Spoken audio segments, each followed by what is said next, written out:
Aquí empiezan los desayunos de 24 horas.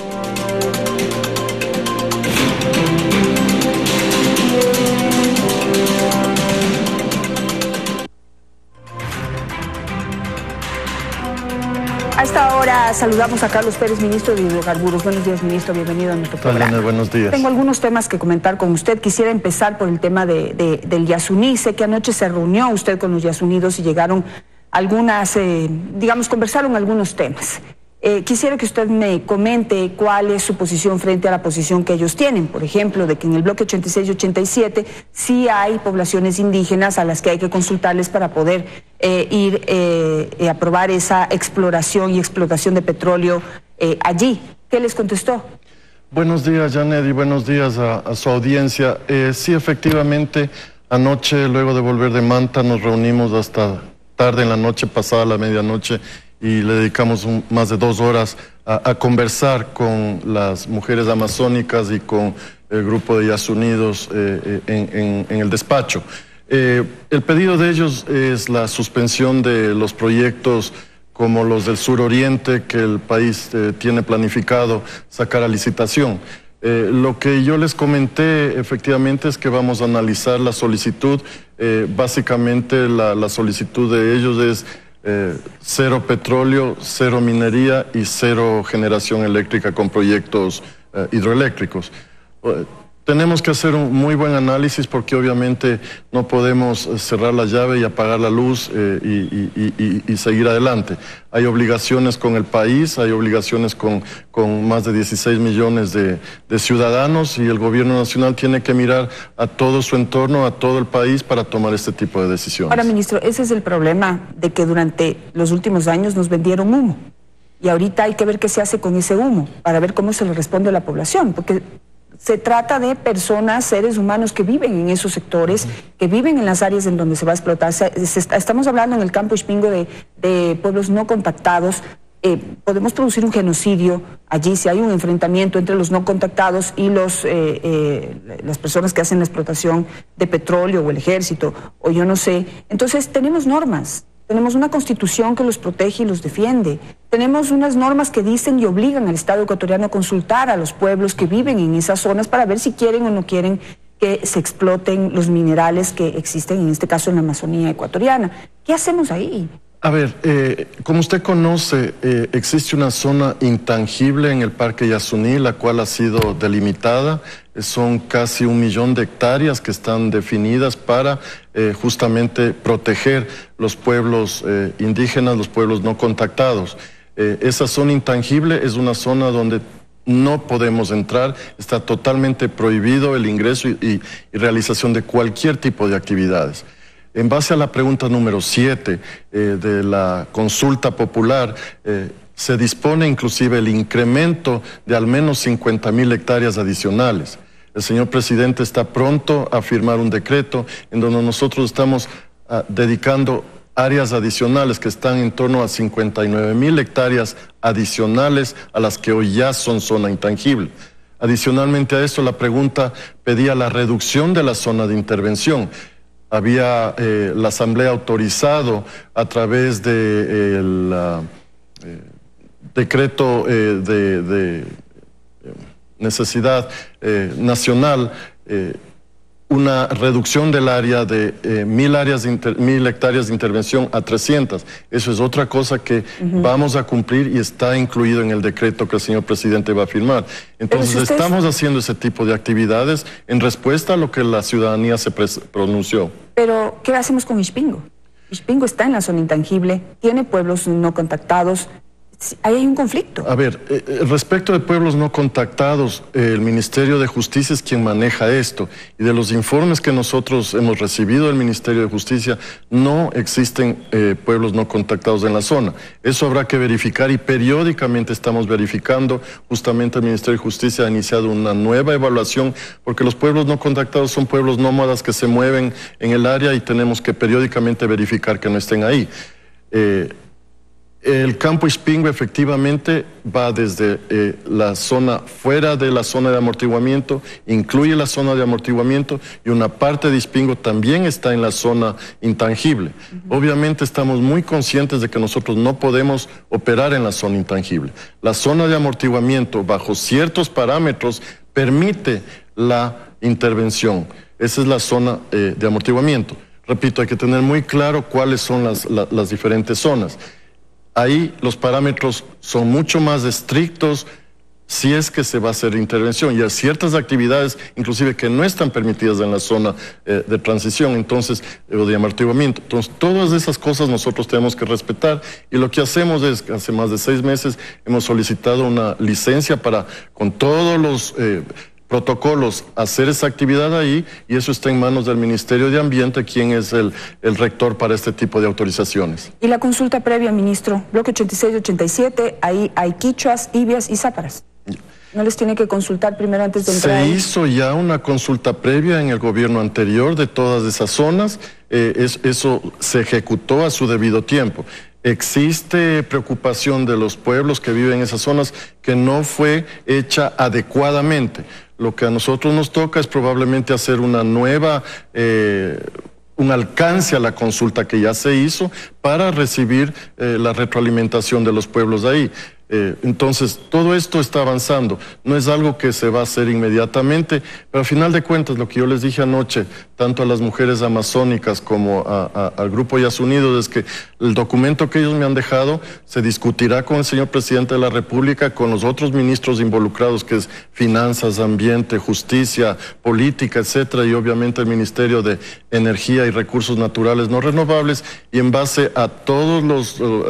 la evaluación que se haga, el señor presidente de la República tendrá que tomar una decisión si es que se va para adelante con este proyecto o se suspende la ejecución de este proyecto. Ministro, acuérdese que las disque consultas previas que hicieron es parte del humo que nos vendieron Correa y sus secuaces. Entonces resulta que las consultas previas en donde los pueblos dijeron que no querían que entren ahí a explotar, dijeron que no eran vinculantes. Entonces habría que revisar. Yo no creo que los pueblos quichuas, ibias y záparas, primero no creo que se les ha consultado. Y segundo, si se les consultó, estoy absolutamente segura que dijeron que no. Entonces ahí hay un conflicto. O sea, lo que me comentaron anoche las mujeres amazónicas es que existe conflicto entre sus propios pueblos. Hay gente que está de acuerdo, hay gente que no está de acuerdo. Inclusive la preocupación que ellos tienen son los enfrentamientos entre sus propios pueblos, porque unos defienden, otros están en contra de esto. Obviamente, al ser un país democrático, pues cada cual puede pronunciarse como crea conveniente. Lo que nosotros sí tenemos documentado esto, pero podemos y debemos hacer un esfuerzo adicional para consultarles. Ahora sí le aclaro que las consultas no son vinculantes, eso está previsto por la ley, por estamentos internacionales, y lo que sí tenemos es que en base a lo que comenten o digan o se pronuncien los pueblos, nosotros asegurarnos de tomar todas las medidas para que no haya un impacto social en estas comunidades. Ahora, yo no sé si este gobierno nos salga con el cuento de que evidentemente dependemos en este momento del petróleo, estamos haciendo una exploración y posible explotación en el campo minero porque vivimos de los minerales y usamos iPads y celulares y carros y un montón de cosas, pero en campaña el presidente Lenín Moreno habló de la posibilidad de desarrollar el turismo. ¿Qué pasó con eso? Tenemos países hasta más pequeños que nosotros que viven únicamente del turismo, del ecoturismo. Esa es una zona única. ¿Por qué no nos vamos hacia allá, ministro? Eso fue comentado anoche en la reunión tarde, en la noche, como le comento, y es una alternativa y el gobierno está trabajando también en esos sectores. El asunto es que con todas las necesidades que tiene el país, no es suficiente el ecoturismo, no es suficiente otras actividades como la agrícola, etcétera, etcétera. Dependemos de ese tipo de recursos del país, depende de esos recursos, o sea, para mí sería muy fácil cerrar la llave, apagar la luz, no me necesitan, me voy a mi casa y listo. Pero hay una responsabilidad, a mí se me exige entregar recursos al país a través de esto, porque eso consta en los presupuestos del Estado. Yo estoy saliendo de aquí para la Asamblea Nacional, que también me va a preguntar qué es lo que está sucediendo con la parte de los recursos que entran al presupuesto del Estado, y cuestionan el hecho que no vamos a poder alcanzar lo que el presupuesto contempla este año. Entonces es un balance entre qué podemos hacer, qué es correcto, qué no es correcto, y ya será el señor presidente de la República que tiene que darnos directrices para balancear todo eso, cubriendo las expectativas de las señoras amazónicas, las mujeres amazónicas, de los colegios como los Yasunidos, etcétera, porque todos ellos tienen su voz y nosotros tenemos la obligación de escucharlo, como lo hice ya anoche. Paso a otro tema. El problema de depender del petróleo en este momento, que es, por lo menos lo que usted describe ahorita, que es nuestra única alternativa para poder cumplir con los presupuestos, los gastos que tenemos, es que el petróleo su precio es volátil y depende de los mercados internacionales. Tenemos una caída del WTI ayer o anteayer de casi el 8%, 27.58% de caída en 48 días, un WTI de $55 que el Ecuador vende bajo 50 por el castigo que tenemos. El presupuesto general del próximo año está calculado en 58. Así es.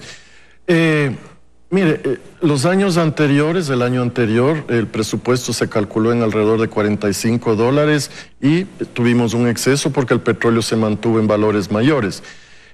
Yo creo que el Ministerio de Economía y Finanzas y el Banco Central han hecho su análisis de proyecciones basado no en estudios que hacemos nosotros, estudios que hace la comunidad internacional en base a proyecciones. Nadie tiene una bola de cristal para decir el valor exacto en el que se va a desarrollar el precio del petróleo. Son estimaciones todas. El precio varía, y varía como en estos días, efectivamente usted tiene razón. Ayer estuvo alrededor de $55 cuando estamos hablando de un presupuesto de 58. Pero yo no me regiría a situaciones puntuales. El petróleo tiene fluctuaciones y lo que se ha previsto en el presupuesto es un promedio para el año 2019. De todas las análisis que se ha hecho, y personalmente yo creo que va a ser así, el petróleo va a estar en una ventana, en un rango entre 65 y $75 en promedio el año que viene. Esta vez, efectivamente, hoy está por debajo de esos valores. ¿Por qué no tenemos seguros petroleros? Esa es una buena pregunta. Eso se viene discutiendo ya desde hace rato. Inclusive cuando estuvo el ministro de la Torre a cargo de Economía y Finanzas, nosotros planteamos eso. Países como México, por ejemplo, tienen ese seguro petrolero. El asunto es que son seguros caros. Asegurar solo la parte exportable de nuestro petróleo nos cuesta alrededor de $300 millones. Solo la parte exportable. Entonces, si bien es una alternativa, cuando yo le pregunto a México, porque conversamos sobre estas cosas, ¿cómo le ha ido? Me dicen, vea, ni bien ni mal. O sea, hemos salido, como se dice en los muchachos, tablas con esto. En cuanto a mantener el precio del petróleo a niveles versus el seguro. La ventaja de eso es que al menos tenemos una certeza, o tendríamos una certeza, de que el petróleo se mantiene a un cierto nivel. Hay que ver si eso se pone en el presupuesto. Con la variación de precios hemos perdido $2.000 millones más o menos. Si lo tuviéramos asegurado, habríamos gastado 300 millones, pero asegurado 2.000 millones, entonces... Claro, no se olvide que también los seguros ponen un techo a eso, entonces cuando el precio está por encima también dejaríamos de ganar. Entonces hay que analizar realmente eso, pero efectivamente son alternativas que nosotros hemos revisado con Finanzas, y ya le toca al Ministerio de Finanzas si es que nos asigna esos fondos para la contratación, realmente les corresponde a ellos. Ministro, un último tema, no puedo dejarlo ir sin preguntarle esto, ¿qué vamos a hacer con el Coca-Cola Sinclair? 1.000 millones en daños por fisuras, $2.200 millones que nos costaron. O sea, $1.000 millones se han ido al trasto por este momento, 7.648 fisuras, que dice que la van a reparar los mismos chinos, pero, o sea, ¿qué hacemos con ese proyecto? A ver, yo le comento, lo que se leyó ayer fue un informe provisional, veremos cuál sea el informe definitivo, pero este análisis obedece a un pedido del propio ministerio hacia la Contraloría. Nosotros estamos preocupados por el proyecto. Lo que se ha hecho ya es contratar una empresa alemana experta en el tema para que venga y evalúe, es la empresa TÜV. Ellos van a venir a analizar ya en el mes de diciembre y decirnos si tiene o no tiene reparación los daños que se han encontrado en las hidroeléctricas. Si tienen reparación, ellos mismos nos van a dar las soluciones que tienen que ser implementadas y harán un seguimiento de estas reparaciones. La preocupación nuestra es que ya se han hecho reparaciones en meses anteriores, años anteriores, y se repiten estas fallas. Eso es preocupante. Entonces, nuestro deber es asegurarnos de no recibir la obra al contratista hasta que nosotros estemos satisfechos de que eso está... Ministro, pero ¿qué pasó con las multas? Hay que cobrarle multas a los chinos por no entregar a tiempo el proyecto, uno. ¿Y qué pasa con la mexicana, con la empresa mexicana que era la fiscalizadora? También tiene que responder. Hay errores de concepto en ese proyecto. O sea, no puede ser que una empresa haga la ingeniería y sea la auditora. En principio eso está mal.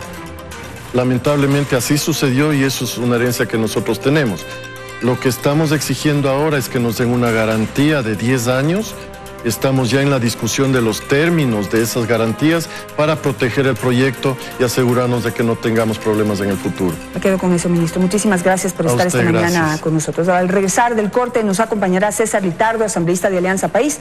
Junto a él hablaremos sobre el informe que presentará la Asamblea sobre el caso Gabela. No se vaya, ya volvemos.